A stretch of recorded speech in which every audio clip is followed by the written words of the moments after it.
अस्सलाम वालेकुम। आज हमने सुबह सुबह आपको तकलीफ़ इसलिए दी है, एक बर्निंग इशू जो दोनों खितों में जम्मू और कश्मीर में हम इस वक्त फेस कर रहे हैं, वो है शॉर्टेज कंस्ट्रक्शन मटेरियल की, जिससे अब शॉर्टेज की वजह से इलीगल एक्सट्रैक्शन हो रही है हमारे दरियाओं में से भी और हमारे पहाड़ों में से भी। बदकिस्मती से वक्त की सरकार ने एक फ़ैसला लिया सुप्रीम कोर्ट के डिसीजन की आड़ में कि साहब ये जो माइनिंग हमारी होती है दरियाओं से या पहाड़ों से, इसे ऑक्शन के ज़रिए से दिया जाए। ऑक्शन किन हालात में किए गए आप सबको मालूम है। 5 अगस्त 2019 के बाद इंटरनेट क्लोज था, ये नेट पे नोटिस निकाली गई, उसमें चंद बड़े मगरमच्छ जो रियासत के बाहर से आए, जिसमें हमारे जो पुश्तैनी बाशिंदे यहाँ रियासत के थे उनको मौका नहीं दिया गया पार्टिसिपेट करने का। उन्हें ये ब्लॉक्स ऑक्शन पे दिए गए। सुप्रीम कोर्ट ने ये भी कहा था कि उनको एनवायरमेंटल क्लियरेंस मिलनी चाहिए थी, और मेरी इत्तला है कि अभी तक किसी को भी नहीं मिली है, लेकिन वो फिर भी एक्सट्रैक्शन कर रहे हैं। कैसे कर रहे हैं, क्या कर रहे हैं, ये बड़ा सवाल है। और आप देख रहे हैं जो रेत की गाड़ी 6,000 रुपये में मिलती थी, आज 18,000 रुपये में मिल रही है।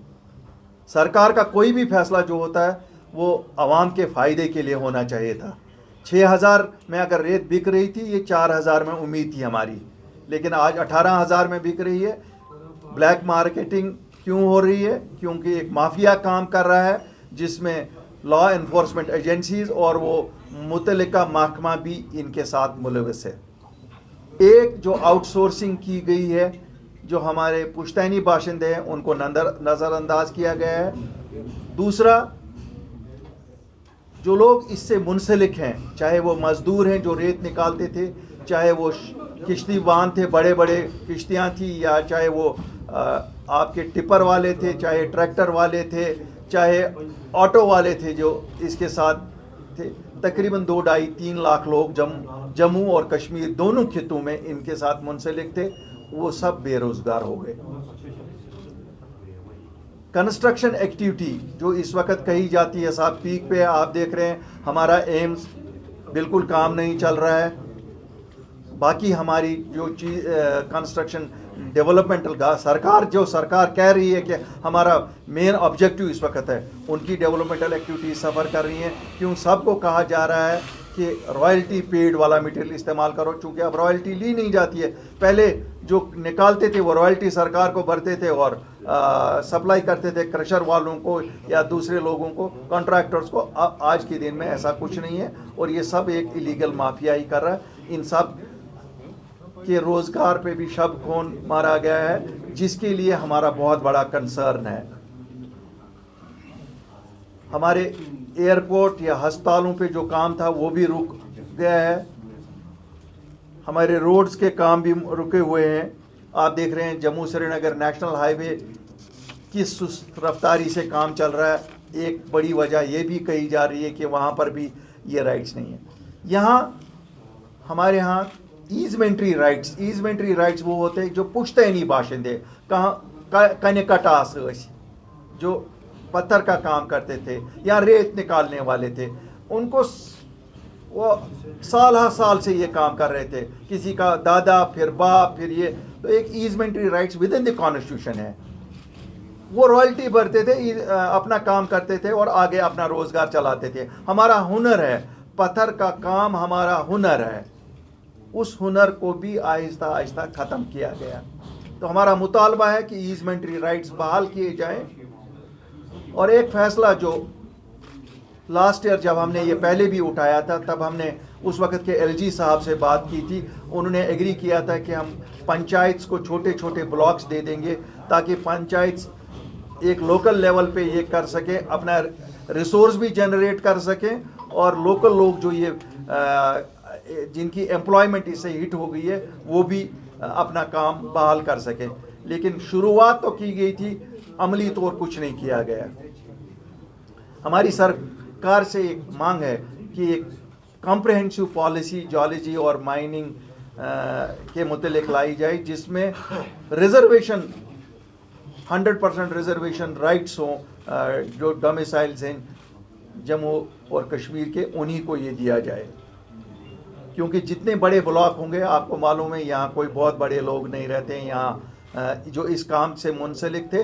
ٹھیک ہے یہ 5 لاکھ لوگ تھے لیکن یہ بہت بڑے امیر لوگ نہیں ہیں کہ یہ کروڑوں کے ٹینڈروں میں پارٹیسپیٹ کریں. چھوٹے چھوٹے بلاک کیے جائے تاکہ پنچایت بھی پارٹیسپیٹ کریں اور باقی یہ چھوٹے چھوٹے لوگ بھی کر سکیں. جو یہاں کوئی سرکاری نوکریاں نہیں ہیں، انڈسٹریاں نہیں ہیں، تو پھر کیا سرکار کا یہ ماننا ہے کہ لوگ سڑکوں پہ آ جائیں؟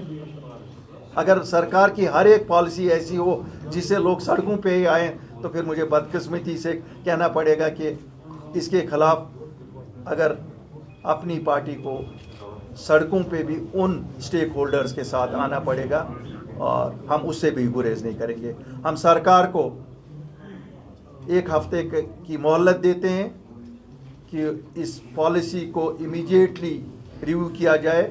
کشمیر میں تو ٹوٹل سیزن ہی 6 مہینے کا ہوتا ہے کام کرنے کا.